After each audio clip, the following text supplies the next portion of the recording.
Hello, friends. It's great to be back with you again. Let us see what Samarth Ramdas Swami has said in his 187th shloka.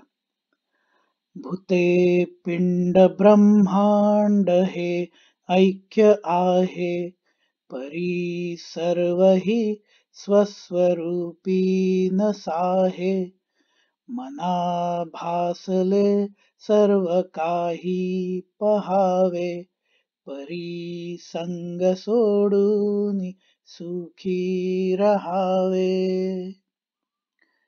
All of the living beings, our body, and the universe are comprised of the same elements, but all of these don't exist in their own true essence. O my mind, see those as they appear to you, but detach yourself from them and enjoy the divine bliss.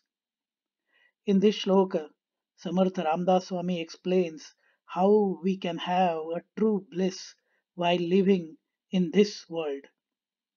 Whatever we see around us, and that includes every living being, our own body, as well as the entire universe, is made up of five great elements, which are called Pancha Mahabhuta. These five great elements are Akasha, means space or ether, Vayu, which means air, Agni, which means fire, Apa or Jala, which means water, and Prithvi, which means earth. These five great elements come from the five subtle elements, which are called Tanmatra, which are dominant inherent functions related to our sense organs, and those respectively are sound, touch, vision, taste, and smell. All living beings, our body and the universe, in spite of being made up from the same five elements, are visible to us separately, not in their original true form. The original true essence is hidden from our plain sight but exists in everything and everyone. Each individual living being and even the nature exists in different forms all around us. Wherever there is a difference, there will be discrimination. More the intelligence as we perceive it, more will be the sense of differentiating oneself from others. That is why human beings on this earth have divided themselves into so many different compartments.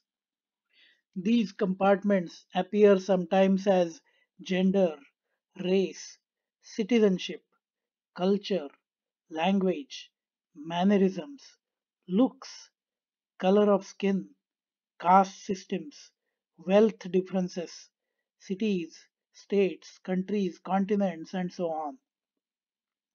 These are all outward appearances, but we stick to those apparent forms. Most of the times, we keep on changing our alliances too. Take a simple real life example.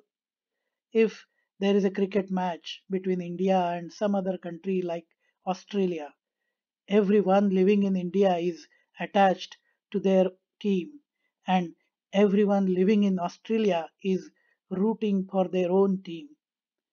But when the focus is within the country, the same game of cricket now changes the attachment from all of India to a particular state or region. When the focus is on the match between two teams from two colleges, suddenly even the close neighbors will have different attachment based on the college they are attached to. Our attachment is not only with our own body but also with the surroundings. Same is the case with all of the sense organs. We always look for satisfying our sense organs to get a temporary pleasure, knowing very well that it will not last forever. The taste of the food we eat makes us eat a particular type of food, and that taste is only until the food is in our mouth. But as it goes down in the body, that taste has no more meaning to it. The sense organs thus make us satisfy the desires of our mind and body by attaching it to the sensory objects in the outside world. Due to these sense organs and also due to the six enemies of the mind, we forget our true essence, our true nature, the Atma, completely. Samarth Ramdas Swami mentions that we need to live in this world and take it as it appears to us.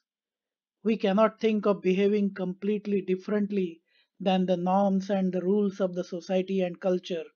So we need to keep on carrying with our lives in this all falsely appearing world and take it as is when we are interacting with everyone else.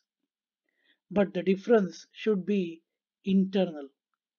If we want to achieve a true bliss, then we need to live our lives without being attached to our own senses by conquering our desires, and also win over the six enemies of the mind, most important of them being our ego, and also, even though living in this world, be detached from it internally in our minds.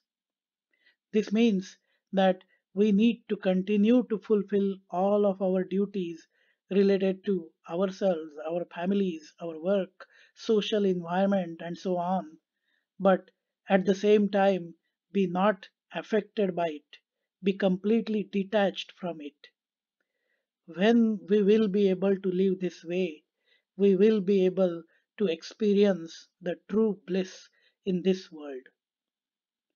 Friends, if you liked this explanation, feel free to provide your feedback and do like, share, and subscribe to the YouTube channel A Dialogue with Our Mind.